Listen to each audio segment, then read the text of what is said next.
Assalamualaikum warahmatullahi wabarakatuh. Hai teman-teman semua dan juga dosen mata kuliah pengantar kewirausahaan Bapak Dr. Hanif Al-Qadri SPD MPD bertemu lagi dengan saya pada kesempatan kali ini dengan tema membuat video presentasi tentang bisnis plan atau perencanaan bisnis dalam kewirausahaan. Sebelum kita masuk kepada materi yang akan saya sampaikan, izinkan saya untuk memperkenalkan diri. Nama saya yaitu Yaumi Aulia Fadira dengan NIM yaitu 22129238 dari Departemen PGSD.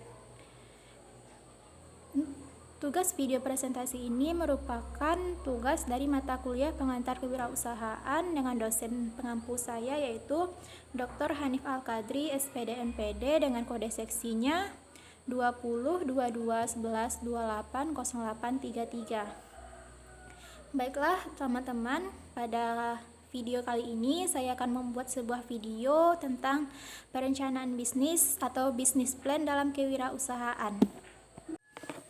Baiklah, saya akan langsung masuk kepada materi yaitu mengenai bisnis plan atau perencanaan usaha dalam wirausaha.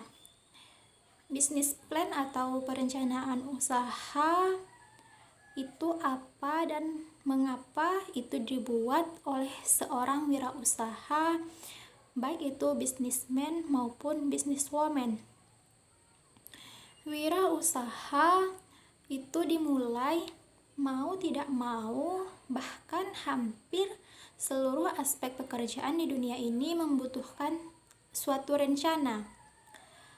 Rencana usaha yang matang pasti di dalamnya akan terdapat sebuah ide yang baik, sebuah inovasi yang bisa dikembangkan, kreativitas, serta waktu dan pencapaian dari usaha tersebut.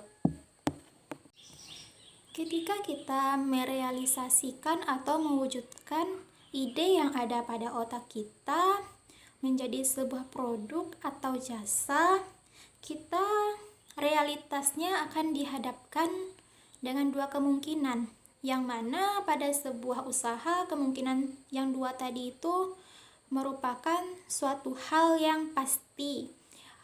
Yang pertama kemungkinannya yaitu seorang wirausaha akan mengalami keberhasilan menurut rencananya tersebut sehingga mendapatkan keuntungan baik itu uang maupun materi.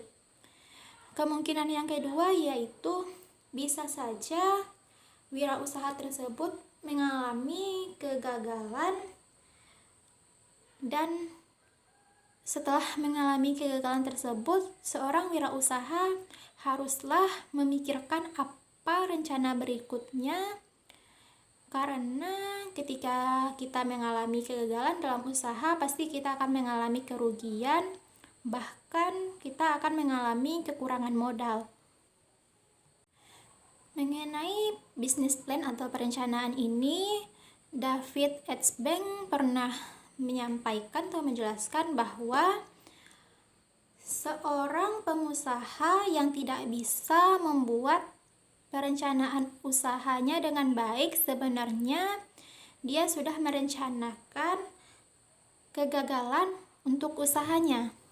Maksudnya yaitu apabila seorang pengusaha tidak bisa membuat suatu rencana dengan baik, dengan terorganisir, berarti dia sudah merencanakan usaha tersebut untuk gagal.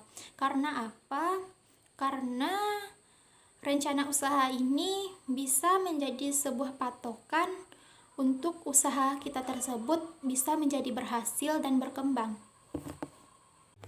Namun David Edsbank juga pernah menjelaskan bahwa pengusaha yang tidak mengalami kegagalan itu justru adalah pengusaha yang telah mengkaji semua informasi usaha tersebut serta mempelajari dan menyisihkan waktu untuk mempelajari bagaimana usaha tersebut dan dia juga menyadari apa kekurangan yang ada pada dirinya. Maksudnya, orang yang tidak mengalami kegagalan dalam usaha tersebut berarti dia sudah menggunakan waktunya sebaik mungkin untuk mengkaji informasi yang berkaitan dengan usaha atau wirausaha. Serta dia juga bisa mengenali apa kekurangan yang ada pada dirinya. Karena kebanyakan wirausaha tersebut yang mengalami kegagalan tidak mengenali apa kekurangan pada dirinya, sehingga dia hanya melakukan uji coba. Jika uji cobanya tersebut mengalami kegagalan, maka dia akan mencoba usaha baru. Padahal hal tersebut adalah hal yang salah. Karena jika kita mengalami kegagalan dalam usaha tersebut, bukan kita mencari usaha yang baru lagi, tetapi kita mengevaluasi apa sih yang salah pada usaha kita ini sehingga kita mengalami kegagalan dalam usaha tersebut. Baiklah, kita lanjut. Bisnis plan atau rencana usaha tersebut perlu kita sadari bahwa itu bukan merupakan hal yang biasa bagi sebuah usaha, tetapi itu merupakan dokumen yang sangat penting yang harus dipersiapkan oleh seorang bisnismen maupun bisniswoman untuk memulai kegiatan usahanya. Karena apa? Karena dengan rencana usaha tersebut kita bisa mengatur sistematika atau usaha kita tersebut supaya terorganisir. Bisnis plan atau rencana bisnis itu memiliki beberapa elemen. Yang pertama yaitu deskripsi bisnis. Artinya di dalam rencana bisnis tersebut kita harus mendeskripsikan kejelasan serta deskripsi dari produk atau jasa yang akan kita produksi. Yang kedua yaitu kita harus menentukan barang atau jasakah yang akan kita produksi serta bagaimana karakteristik produk yang akan kita produksi tersebut. Yang elemen yang ketiga yaitu analisis pasar, yaitu terkait dengan segmentasi pasar. Maksudnya, di dalam rencana bisnis tersebut kita juga harus menganalisis seperti apa target yang akan kita tuju dalam usaha tersebut, serta bagaimana kemampuan atau keinginan target untuk mendapatkan barang tersebut. Elemen yang keempat yaitu rencana produksi. Artinya, di dalam rencana bisnis tersebut sudah tertulis bagaimana rencana produksi yang akan kita buat pada usaha kita tersebut. Yang terakhir yaitu analisis keuangan. Keuangan menjadi sebuah hal yang penting dalam sebuah usaha. Karena apa? Karena keuangan menjadi suatu yang sangat mendorong supaya usaha kita tersebut dapat berkembang. Yang berkaitan dengan analisis keuangan ini yaitu dari mana sumber pendapatan kita akan kita dapatkan, siapa saja yang akan menjadi donatur atau kreditur pada usaha kita tersebut, sudah bisa kita buat berdasarkan rencana bisnis. Jadi dalam rencana bisnis tersebut kita juga harus melampirkan analisis keuangan. Baik, kita masuk juga kepada materi selanjutnya yaitu mengenai tujuan dari bisnis plan tersebut. Bisnis plan yang kita buat dengan sedetail mungkin tidak mungkin tanpa memiliki tujuan. Bisnis plan yang kita buat dengan detail memiliki tujuan yaitu sebagai patokan, sebagai alat yang bisa kita gunakan untuk mengukur apa yang akan terjadi ke depannya oleh seorang bisnismen. Selain itu, bisnis plan juga bertujuan yang pertama yaitu untuk sebagai panduan. Artinya, bisnis plan tersebut berguna untuk sebagai panduan seorang wirausahawan dalam melaksanakan kegiatannya agar kegiatannya tersebut tetap berada pada jalur yang telah direncanakannya. Yang kedua yaitu sebagai bahan untuk mengevaluasi kelemahan. Artinya, rencana bisnis tersebut bisa kita gunakan untuk mengevaluasi kelemahan kita, sehingga kita dengan mudah dapat mengatasi kelemahan tersebut, sehingga usaha kita tersebut tidak mengalami kegagalan. Tujuan yang ketiga yaitu sebagai pedoman bagi pihak luar atau eksternal. Pihak luar yang dimaksud yaitu seperti investor, kreditur, pihak-pihak yang terkait dengan usaha kita. Kenapa bisa menjadi sebagai pedoman? Karena dalam rencana bisnis tersebut sudah memuat apa saja produk kita, bagaimana produk kita, apa deskripsi produk kita, serta target yang akan kita tuju. Maka dengan begitu investor bisa melihat apakah usaha yang akan kita buat ini menghasilkan keuntungan bagi dia atau tidak, dan bisa juga melalui rencana bisnis ini bisa memikat hati investor untuk menyuntikkan dana kepada usaha kita.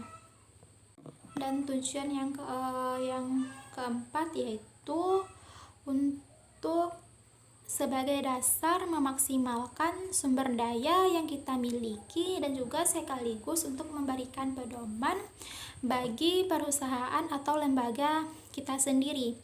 Artinya rencana bisnis itu bisa memberikan pedoman bagi perusahaan supaya usaha tersebut tetap berada pada jalur, tetap berada pada visi dan misi yang telah ditetapkan sebelumnya. Selain ada tujuan bisnis, bisnis plan juga memiliki ciri-ciri. Ciri-ciri bisnis plan yang bisa dikatakan baik, bahwa bisnis plan tersebut bisa dikatakan baik apabila yang pertama, bisnis plan tersebut tetap berada atau konsisten pada visi, misi, dan tujuan, serta kegiatan usahanya itu tetap konsisten. Apabila sebuah usaha visi, misi, serta tujuannya itu tetap konsisten dalam melaksanakannya, maka rencana usahanya dapat dikatakan baik. Yang kedua yaitu ketika memiliki rasionalitas dan faktual. Artinya rasionalitas itu artinya masuk ke dalam akal atau logika kita. Dan juga begitu juga dengan faktual, artinya kita tidak mengandai-andai tetapi berdasarkan fakta yang ada, dan juga berdasarkan data yang ada pada dunia kenyataan, tetapi bukan kita mengandai-andai membuat rencana bisnis tersebut. Apabila mengandai-andai berarti rencana bisnisnya tersebut belum bisa dikatakan baik. Selanjutnya, perencanaan usaha tersebut dipersiapkan untuk dapat menentukan tindakan yang berkelanjutan dari usaha kita tersebut, serta bagaimana kita akan mengambil sikap dan mampu memprediksi keadaan pada masa yang akan datang. Artinya apa? Melalui rencana bisnis ini kita bisa melihat serta memprediksi jika usaha kita tersebut mengalami sedikit masalah, bagaimana tindakan yang akan kita ambil. Dan juga rencana bisnis ini dibuat bukan dalam jangka waktu yang pendek, tetapi dalam jangka waktu yang panjang. Karena apa? Karena ini menyangkut dengan perkembangan usaha yang akan kita jalani. Yang selanjutnya yaitu perencanaan usaha itu bersifat operasional. Operasional artinya sederhana dan terperinci. Artinya dalam rencana bisnis tersebut haruslah sederhana dan terperinci sehingga kita dengan mudah dapat memahami rencana bisnis tersebut.